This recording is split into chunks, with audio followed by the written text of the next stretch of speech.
Welcome back to the Nationals, the biggest esports league here in the Philippines. Your casters, Wolf and Butters, bringing you the action between STIE Olympians and BRE Pro. Nagbabalik kami. Eto na. Kuya Butters, mabilis lang. Recap mo naman yung nangyari sa game number 1. It rhymes. Okay. Thank you. Pero, it was the drafting talaga na nagpapanalo sa BRE. Because SEO, they had a plan. They wanted to run the Chang'o carry lineup. The only problem was they didn't really have enough damage. And hindi nila nag-gauge yun. And they didn't really take care of yung explosiveness na kaya ding dalin ni Mr. Consistent. Mr. Consistent QG.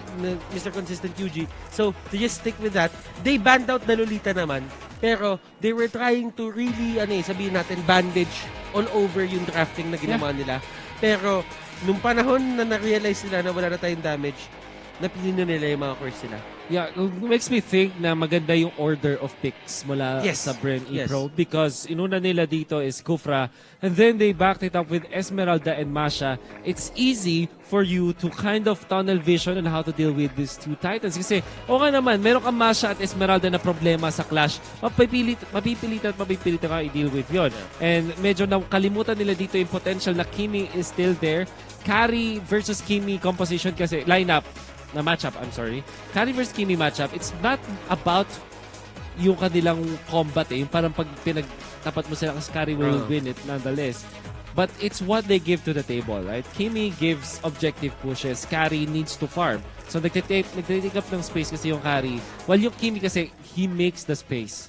So medyo yung matchup na yun, ikaw na lang bahala kung ano yung mas i-favor mo. But most of the time, it's Kimi who wins it. If not a 1v1 fight. If not a 1v1 fight. And I mean, it was answered all over para sa akin for BRE Pro. Sometimes tingin ko may mga drafting na ginagawa yung mga kalaban or yung mga players natin that dahil sobrang ganda lang talaga ng hero pick na ginawa nila, they answer the whole draft. Yeah. And now, speaking of the draft, meron na tayo sa game number 2. STIE Olympians this time will take the blue side. Nakita naman natin ang ban dito sa Hylos, while Esmeralda is the choice for BRE Pro. Medyo malayo dun sa ating nakalakihan na set of bans. Well, you know that the BRE Pro, they utilized the Esmeralda really well in the previous game. Let's see kung ano ang kanilang plano ngayon, banning out the Esmeralda themselves. Kinausap ko kanina si Doc Ribo. Oo. Sabi ko, Ribo, bago yun na 008, Kimi. Sabi ko, 52k yung bawas mo sa mga hero. Sabi niya, planado yun. Planado pala yun. New meta. New meta. Taga-ubos lang siya ng HP. This is the Drock picked and banned by STIE Olympians.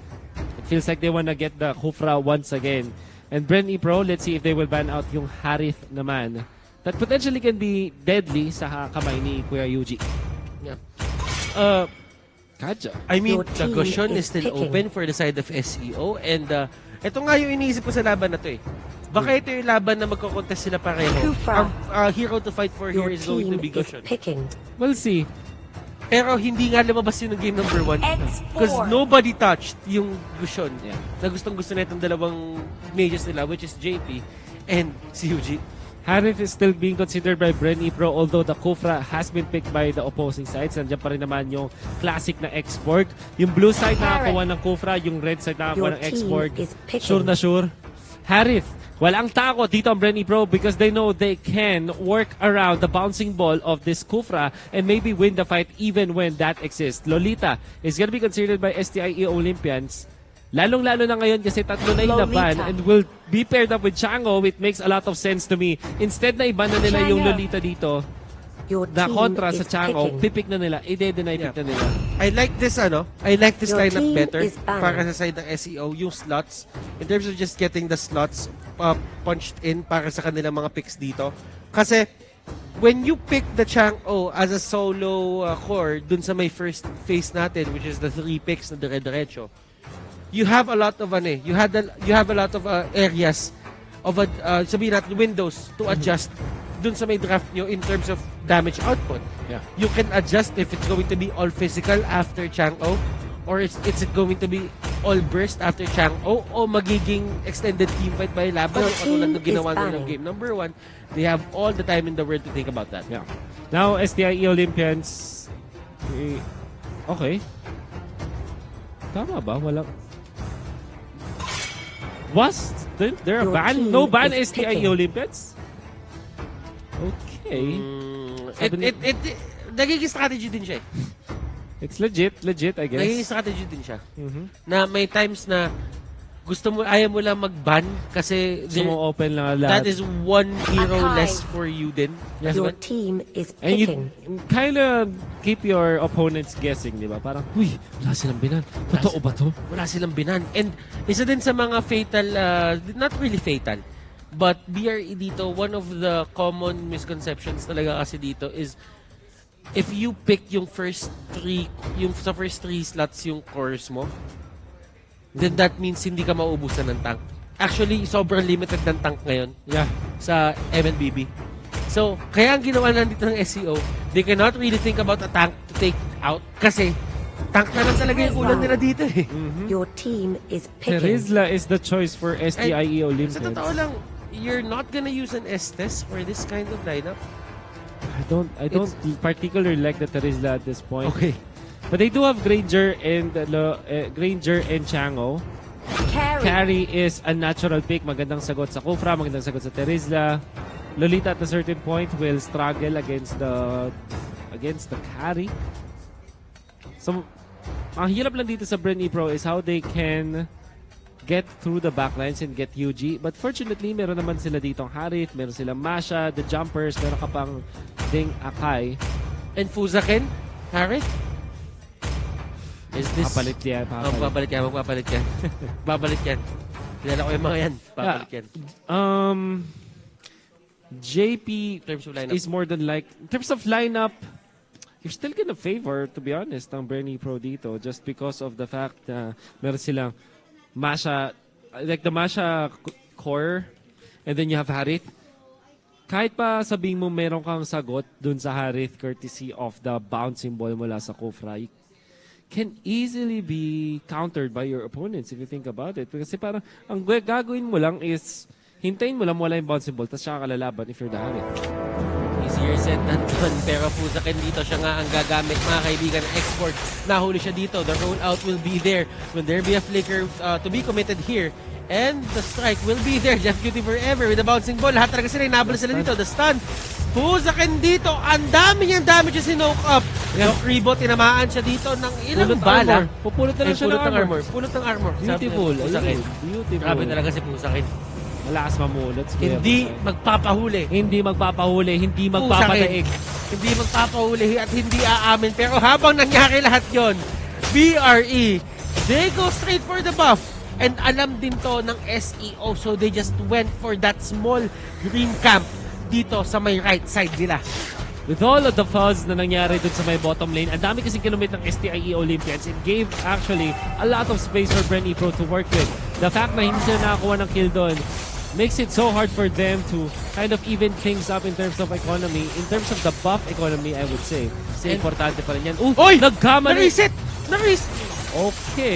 Okay. Pero mababa pa rin yung buhay nung... Ganun pa rin naman.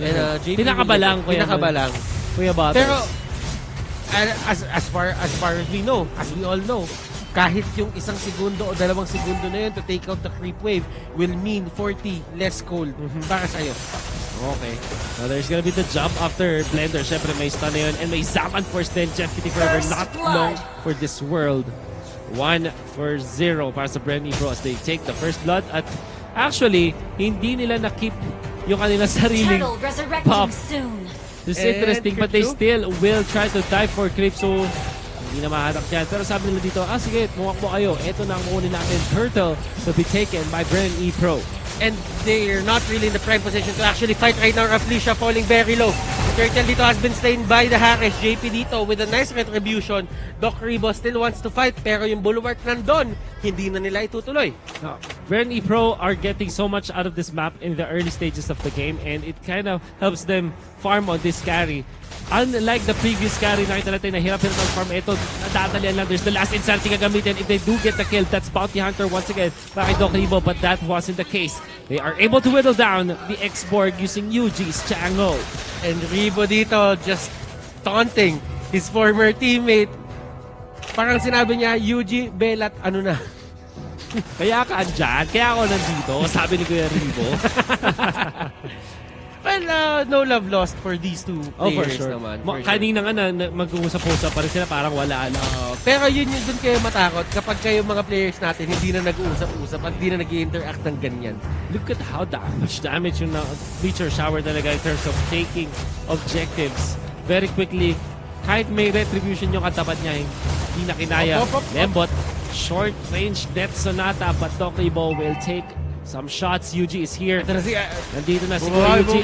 Uy! Na-stun nga nandito. And there is the Numinlas. Wala ka ng takas. Chomla, laban na lang. Pero hindi pa rin makakuha na kill. Fuzaken pops the last insanity.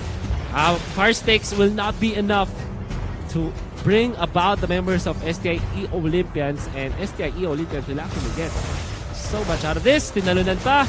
And Fuzaken will go down. Fuzaken can't really fight that arrival on top lane. Terizla nandun, pero enemy turret will still be destroyed by the Masha. Renjo dito, sobrang dali ng buhay niya. He doesn't need to go back to the base just to, sabihin natin, kumuha ng buhay. He can just do that on the go. And that is one of the upsides ng Masha. For other split pushers, kailangan mo umuwi para lang sabihin natin maging safe ka at wala ka sa kill range. But for the Masha, mas malapit ka sa kill range, mas nakakatakot ka. This is scarier by the minute para sa STI. Buti na lang na STI Olympians, buti na nakalaban pa rin siya rito, but that's the turtle.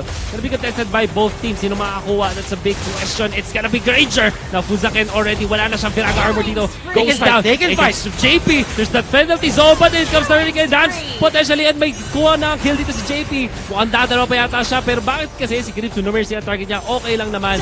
Meron siyang all the time in the world. Samantala, Nixu is gonna be chased down by the members of BRE Pro. Nixu will definitely go down this time 4-1. And a turtle, BRE Pro, more than happy with the trade-off. They got the turtle pero hindi naman nila na-convert. UG right now is just going from the bottom lane to the top lane to the mid lane. Para medyo nawawalan talaga siya ng ano dito. Shut down. Shut down, and of course the unstoppable streak para kay JP on this Harif. No Kufra, no problem para sa BRE Pro. Pero dun sa may baba, Uy. Jeff Cutie forever. Okay. Nahuli niya dito si Renjo. And right now, Fuzaken with the last insanity. Sumabog din si Crypto No Mercy. Lembot dito, wanting to fight. Pero laging kinakapos or laging nalilate yung pagpasok niya ng laban. Unfortunately, hindi pa enough yung damage output dito ni Lembot. Lembot already masyete ba lang pala niya dito is actually so poor right now. 3,000 by the 6-minute mark. And you don't want that to happen by this 6-minute mark. Gusto mo na sana naka-machete ka or at least meron ka ng Hunter Strike. And I think Nimble Blade pa lang yata yung meron siya. Yeah. Wow. Just wow. Wala na sa laro ngayong SEO. If you're seeing that there is la ulti kanina, yung penalty zone, it didn't hit anything. And that is not, sabihin natin, it's not a characteristic na ginagawa ng mga pro players. No, not at all. They chase UG. Conceal ginamit dito na ipinaka si UG.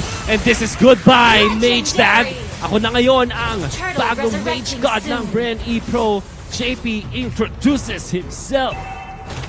Grabe yung ginagawa nila. Pero si Renzo dito, pinapapakilala din. Sabi niya, hello, ako yung hindi nyo mahahabol. Hello? Oh, okay. Okay. Hindi nyo mahahabol. Napakabilis na tumakbo na Masha. And actually, Kuya Butters, this is just the 6-minute mark. The turtle has been taken by BRE Pro. And only 6 minutes, 6K na lang agad ang lamang ng BRE Pro. It's one of the heroes that was underrated talaga in a sense. Because Masha, since ang galaw natin sa MLS, pwede ka bumili ng items anywhere. You don't have to go back. Masha technically doesn't have to go back. Oh, yeah. So you have your own sustain. Tingnan mo naman, Nixu being forced out naman ng penalty zone dito pero mapapasama pa si Nixu. Legendary na ngayon si JP. And you know it's bad. it's that bad. Solo kill. 50% na natatanggal kay Terizla. And usually, if a Terizla has an average game, 3 tao yung kailangan para i-take down siya. Pero, kapag ganito na yung nangyayari, this is bad. Numenon Blast will be forced out. Pero tutumba pa rin si Eugene. Nagpakilala si Eugene. Hello, ako yung dati dyan. Wala. Ano ba yun? Nagpapakilala lang sila sa isa't isa. Oo naman. Sabi na, may asim din ako. Kala mo, ikaw lang. May asim pa ako. May asim pa ako. JP with that very, very overconfident play. Duly punished by SEO. Grabe naman dalawa yung nahuli dito. Of course, Takin and Savage will be there next. So, penalty zone ginamit na nila. Do they have the damage? Yes, they will. Napatay na nila dito. So, and now, Fuzaken is gonna be next. Unless, of course, Reflection is gonna be there with the Hurricane Dance. At tinunaw na nga nila dito si Kufra. There is the Meteor Shower. Fuzaken ang habol. Fuzaken will fall. Saktong-sakto naman pagbili natin na shield doon. But he still will fall. Nonetheless. I don't know what happened. Sa totoo lang, may choice si Raflesia doon.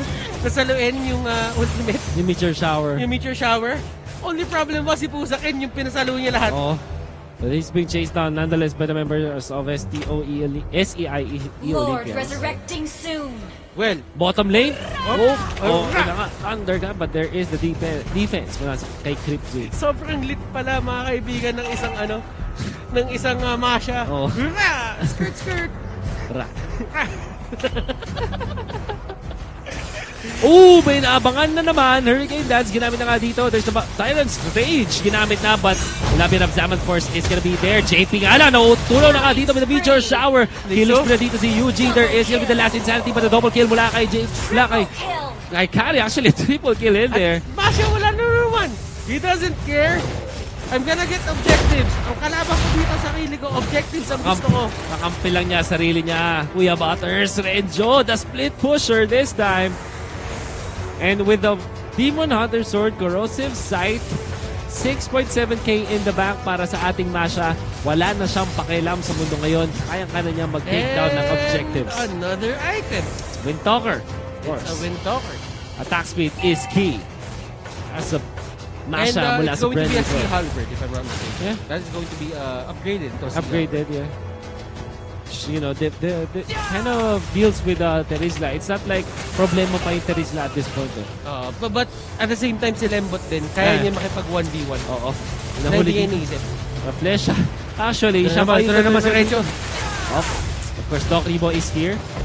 Not likely to be a push in the mid lane, pero sa baba kasi nandun nga naman yung tunay na talaga nagpo-push. That's Masha. And this is already a problem para sa STIE Olympians. How can they stop the split pushing machine? There's gonna be the Luminum Blast kinakasa dito, pero wala din naman yung Tyrant Changers. The ultimate, however, mula sa Kufra. Hurricane Dance para makontra ang lahat ng Tofu Zakin. Uses the Viraga armor, but while that's happening, Kari already gets a kill. The Flesh with the Silverfield jumps in. Zaman Force ginamit na ka JP to clean up house. UG, 1v1. Flicker, away na lang. 1v1 with the mages. Okay. 1v1 with the mages. Walang mangyayari. They're just gonna go back. Very unlikely. If SEO can do something about this push, BRE are going to take the series 2-0, and this is going to be the first week of conference number 2. Grabe naman, Kuya JP! And he's still alive. This time, Brenny Pro as well, it secures this. Last Insanity para mag-celebrate. Nandito na si Renshaw, dito si Doc Rebo. Brenny Pro gets the series 2-0. Masha goes for the skirt. Brenny Pro with back-to-back one-sided victories against STI Olympians. And interestingly, Kuya Butters, parehas objective-based ang nangyaring mga labanan. It was Bren E-Pro talaga na na-execute nila yung plano nila. Both of the teams here had plans. And it's hard for me to actually see SEO just struggle kasi yung drafting naman nila isn't really bad eh. Yeah, their draft has a definite win condition. It's just that hindi nila mahabol din yung mga members ng Brenny Pro. And it feels like hindi sila sanay makipaglaban sa isang Masha. Yeah. You know? And there are a lot of things na talagang na-provide ng isang sabihin na nating Masha para sa team ng BRE. But the thing about it is you have to look out for SEO.